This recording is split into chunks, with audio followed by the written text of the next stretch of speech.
இருக்கக்கூடாது என்று. அதே போல பாண்டே அவர்கள் ஒரு கருத்தை சொன்னார். ஏதோ 10,000 பேரை கூட்டத்தை வைத்துக் கொண்டு நான் தான் அடுத்த முதலமைச்சர் என்று சொல்கிறவர்களுக்கு கொண்டு சொல்லிக் கொள்வேன். ஒரு இடத்திலே 9 சட்டமன்ற உறுப்பினர்கள் இருக்கிறார்கள் சொன்னால் 10,000 பேர் வந்தால் எவ்வளவு பேர் அவர்களுக்கு வாக்களிப்பார்கள் என்று அவர் எடுத்து சொன்னார். இன்றைக்கு திராவிட முன்னேற்ற கழகத்துக்காரர்களை எப்படி வேலை செய்வார்கள் என்பதை எடுத்துக்காட்டாக தான் நம்முடைய பூண்டி கலைவாணன் அவர்களுக்கு ஒரு மாபெரும் நம்முடைய தளபதி அவர்களை பற்றி பேசுகிற போது அவரை சொல்லுகிறார்கள், இங்கே என்ன செய்தீர்கள் என்று. நான் விவரமாக தஞ்சை மாவட்டம், திருவாரூர் மாவட்டம், நாகப்பட்டினம் மாவட்டம் மற்றும் மயிலாடுதுறை மாவட்டங்களில் என்ன கலைஞர் அவர்கள் தளபதி அவர்கள் என்ன செய்திருக்கிறார் என்ற விளக்கத்தை நான் இங்கு உங்களுக்கு சொல்ல விரும்புகிறேன். குறிப்பாக தலைவர் எப்படி இந்த ஆட்சியை நடத்துகிறார். தலைவர் பொறுப்பேற்ற போது அவர்களுக்கு இருக்கிற பிரச்சனை என்பது ஏற்கனவே மிகப்பெரிய நிதி சுமையை வைத்து விட்டு சென்றவர்கள். கடந்த ஆட்சியிலே 10 ஆண்டு காலம் இருந்தவர்கள், நிதியை காலி செய்து விட்டு சென்றவர்கள். ஆனால் அதையும் சமாளித்து, கொரோனாவை சமாளித்து நம்முடைய முதலமைச்சர் அவர்கள் இந்த ஆட்சியை சிறப்பாக நடத்தி கொண்டிருக்கிறார். ஒரு பக்கம் பார்த்தால் இந்த திமுகவை அழிப்பதற்காக ஒன்றிய அரசு எவ்வளவோ காரியங்களை எடுக்கிறது, எவ்வளவு முன்னெடுப்புகளை எடுக்கிறது, நிதி நெருக்கடியை உண்டாக்குறது. எந்த நிதியும் தமிழ்நாட்டுக்கு கொடுக்காமல் நிதி நெருக்கடியை உண்டாக்கி ஒரு கெட்ட பெயர் உண்டாக்க வேண்டும் என்று அவர்கள் செய்து கொண்டிருக்கிறார்கள். அது மட்டுமல்ல, இவர்கள் தொடர்ந்து எல்லா தேர்தலிலும் வெற்றி பெறுகிறார்கள் என்ற காரணத்தால் எப்படியும் இவர்களை தோற்கட்ட வேண்டும் என்ற நோக்கத்தோடு இன்றைக்கு தீவிர பீகாரில் வந்தது போல தமிழ்நாட்டில் செய்வதற்குரிய முயற்சி எடுத்துக் கொண்டிருக்கிறார்கள். உங்கள் பாஜக ஒன்றிய அரசாக இருந்தாலும் ஏற்கனவே ஆண்டவர்களாக இருந்தாலும் உங்கள் பாஜக எதுவும் திமுகவிடம் செல்லாது என்பதற்கு நம்முடைய முதலமைச்சர் நான் சொல்கிறார். இன்றைக்கு மத்திய அரசு நாம் தருகிற பங்கு தொகை என்பது 9.2%. தமிழ்நாட்டின் சார்பாக ஒன்றிய அரசுக்கு நாம் தருவது 9.2%. அவர்கள் நமக்கு திருப்பி தருவது 4.7%. அதிலேயே 5% குறை இருக்கிறது. அது தராமல் தொடர்ந்து கல்விக்கு நிதி தருவதில்லை, ஜல்ஜீவன் குடிநீர் திட்டத்துக்கு நிதி தருவதில்லை. இன்னைக்கு புதிய கல்விக் கொள்கையை கொண்டு வந்து இந்தியாவில் இருக்கிற அத்தனை கல்லூரிகளிலும் சிறந்த கல்வி இருக்கிறது என்றால் 100 கல்லூரிகள் 100 பல்கலைக்கழகங்கள் இருக்கிறது என்றால் தமிழ்நாட்டிலே 10 பல்கலைக்கழகங்கள் இருக்கிறது. கல்வித்துறையில, மருத்துவத்துறையில, இன்றைக்கு குடிநீர் வழங்குவதிலும் உள்ளாட்சி துறையிலும் நம்முடைய முதலமைச்சர் போல் செயல்பட்டவரை நான் பார்த்ததில்லை. நான் கலைஞரிடம் கிட்டத்தட்ட 15 ஆண்டு காலம் நாங்கள் அமைச்சராக இருந்தவர், கலைஞரோடு 3 முறை அமைச்சராக இருந்தவர். நம்முடைய முதலமைச்சர் இவ்வளவு நெருக்கடி வந்த போது இந்த ஆட்சியை வெகு சிறப்பாக நடத்தி கொண்டிருக்கிறார்கள். அவரை பார்த்தான் ஒருவர் சொல்கிறார், என்ன செய்திருக்கிறார் என்று கேட்கிறார். உங்களுடைய தந்தையார் என்ன செய்தார், நீங்கள் என்ன செய்தார் என்று. இந்த 4.5 ஆண்டு காலத்தில் தமிழ்நாட்டில் இருக்கிற வளர்ச்சிகள் கலைஞரும் கிட்டத்தட்ட 5 முறை முதலமைச்சராக இருந்திருக்கிறார். இப்போது ஒரு முறை முதலமைச்சராக நம்முடைய முதலமைச்சர் இருக்கிறார். அந்த காலத்தில் நடந்த பணிகளை காட்டிலும் கூடுதலாக பணிகள் இந்த தமிழ்நாட்டில் நடந்து கொண்டிருக்கிறது. நான் உங்களுக்கு சொல்வேன், இங்கு பார்த்தால் மாநிலத்திலே நம்முடைய நிதியை தராமல் ஒன்றிய அரசு கெடுக்கிறார்கள். எல்லாருக்கும் எல்லாம் என்று நம்முடைய தளபதி செயலாற்றிக் கொண்டிருக்கிறார்கள், அதை தடுக்கிறார்கள். தொகுதி மறுசீரமைப்பு என்ற பெயரிலே நம்முடைய தொகுதி 39 பாராளுமன்ற தொகுதியை குறைக்க வேண்டும் என்ற நோக்கத்தோடு ஒன்றிய அரசு எடுத்த நடவடிக்கையை நம்முடைய முதலமைச்சர் கண்டறிந்து இந்த தொகுதி ஒரு தொகுதி கூட குறையக்கூடாது என்று போர்க்குரல் எழுப்பிய பிறகு அவர்கள் ஒரு புதிய திட்டம் கொண்டு வருகிறார்கள். மொத்தம் 780 பாராளுமன்றமாக ஆக்குவது. நமது தொகுதிக்கு நமக்கு மட்டும் அதிகமான வாக்குகளை 39 தொகுதியை வைத்துக் கொண்டு மற்ற மாநிலங்களிலே 700 கிட்டத்தட்ட 80 150 தொகுதியாக மாற்றுவதாகலாம் அவர்கள் கொண்டு வந்தார்கள். அதையும் கண்டறிந்து நாங்கள் உங்களை விடமாட்டோம் என்று சொல்லி இருக்கிறார்கள். சட்டமன்ற தேர்தலிலே தனக்கு எதிரானவர்களை வாக்களிக்க நீக்குவது என்ற போது நம்முடைய மாநிலத்திலே கல்வியிலே முதல் மாநிலமாக இருப்பதோடு ஒன்றியமே ஒத்துக்கொண்டிருக்கிறது. ஒன்றிய அரசே கல்வியிலே எப்படி இருக்கிறது என்று சொன்னால் அந்த இன்டெலக்சுவல் ரேங்கிங் ப்ரமோஷன் அதிலே 3 தலையிலே 17 11வது தரவரிசையிலே நம்முடைய தமிழ்நாடு இருந்து கொண்டிருக்கிறது. எனவேதான் இந்தியாவில் உள்ள பல கல்வி தளங்களிலே கல்வி நிறுவனங்கள் இருக்கிறது. ஆனால் தமிழ்நாட்டில் தான் நல்ல கல்வி நிறுவனங்கள் இருந்து கொண்டிருக்கிறது. எனவேதான் இங்கு எந்த வகையில் ஒன்றிய அரசு மிரட்டுகிறார்கள். இருக்கிற ஏற்கனவே ஆண்ட எடப்பாடி பழனிசாமி ஒவ்வொரு ஊராக செல்கிறார். இந்த அரசு என்ன செய்து விட்டது என்றெல்லாம் சொல்கிறார். 10 ஆண்டு காலத்தில் செய்த காரியத்தை விட இந்த 4 ஆண்டு காலத்தில் நம்முடைய முதலமைச்சர் செய்திருக்கிறார். உங்களுக்கு நான் ஒரு எச்சரிக்கையாக சொல்ல விரும்புகிறேன். ஒரு காலத்திலே திமுக எதிராக அதிமுக இப்படிதான் மாறி மாறி நம்முடைய தமிழ்நாட்டில் இருந்தது. ஆனால் இன்றைக்கு இன்னொருவர் வருகிறார், வந்து சொல்கிறார் நாங்க எங்களோடு தான் நேரடியாக போட்டி என்றலாம். திமுக ஒரு போட்டி போட உனக்கு தகுதியே இல்லை என்று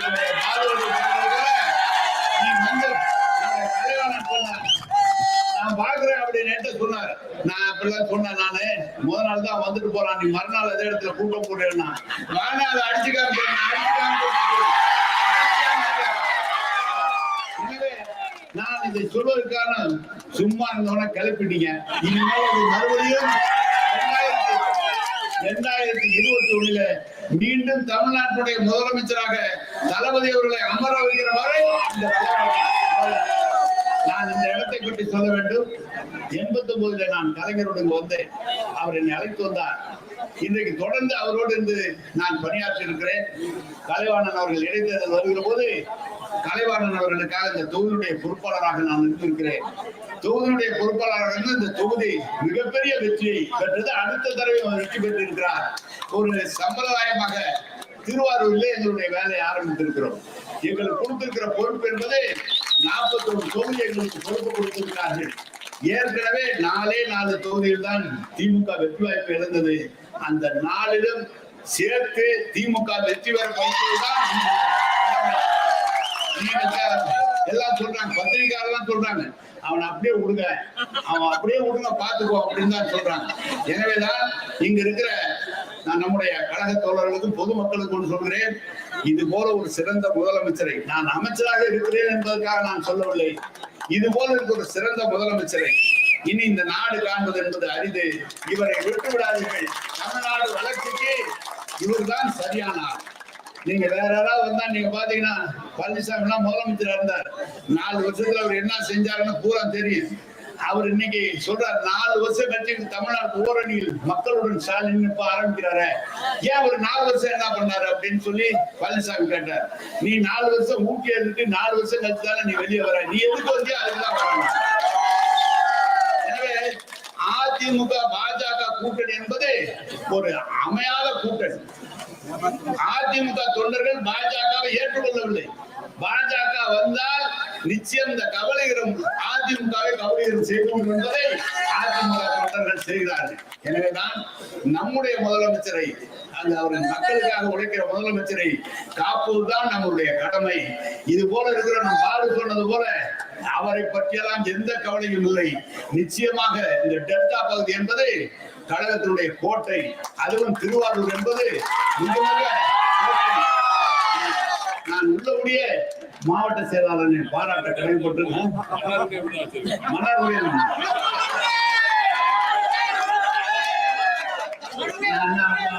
அவரை முடிச்சுட்டு தானப்பா ஓட்ட வரணும்.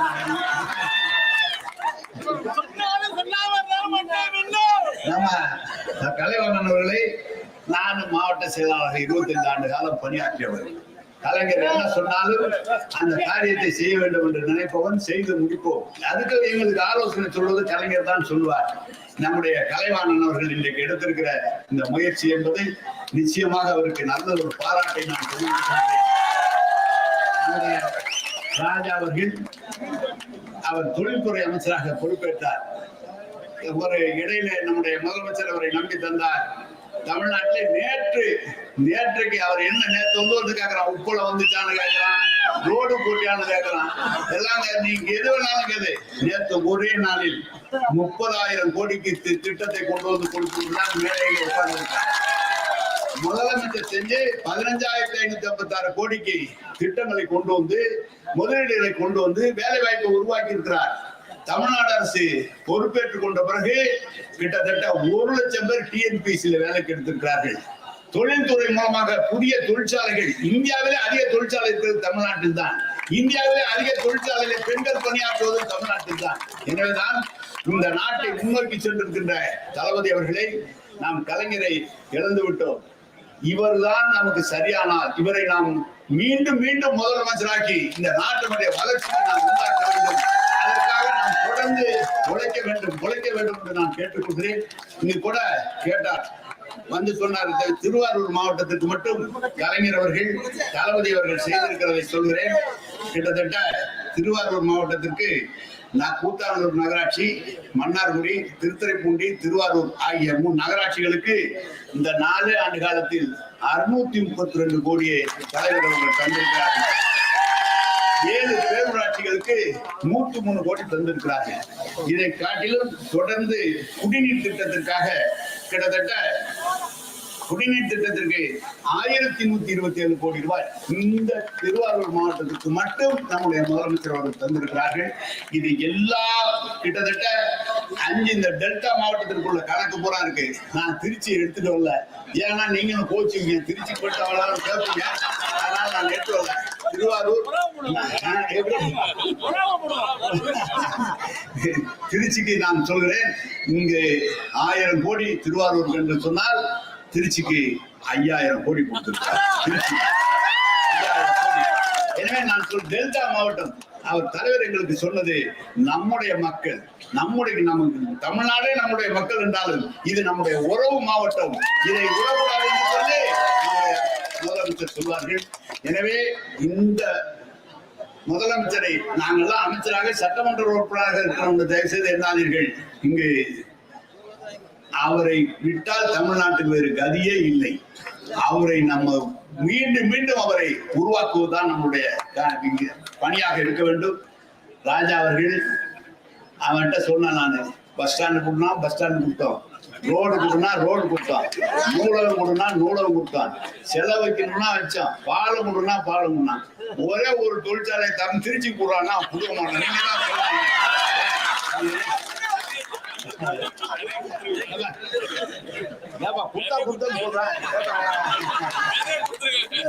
எனவேதான் நம்முடைய கழகாட்சி என்பது சிறந்த ஆட்சி. அதனுடைய தலைவர் எங்களை எல்லாம் வாயை கட்டி போட்டு மேடையில் ஏற்றிட்டாங்க, தயவு செய்து சொல்றாங்க. எனவே மேற்கொண்டு நாங்கள் எதை சொல்ல முடியாது. ஆனால் இந்த இயக்கத்தை கட்டி காப்பது, தலைவருக்கு உறுதுணையாக இருப்பதுதான் நம்முடைய தலையாய கடமை என்று சொல்லி நாம் எல்லாம் உறுதிமொழி ஒன்று எடுத்துக்கணும். இந்த உறுதிமொழி எடுத்துக்கிறத நம்முடைய மாவட்ட செயலாளர் இப்போது படிப்பார். அவர் சொல்லும் போது தீர்மானமாக மாவட்ட செயலாளர் படிப்பார். அனைவரும் இதை ஏற்றுக்கொள்ள வேண்டும் என்று கேட்டு அமைகிறேன். வணக்கம், நன்றி.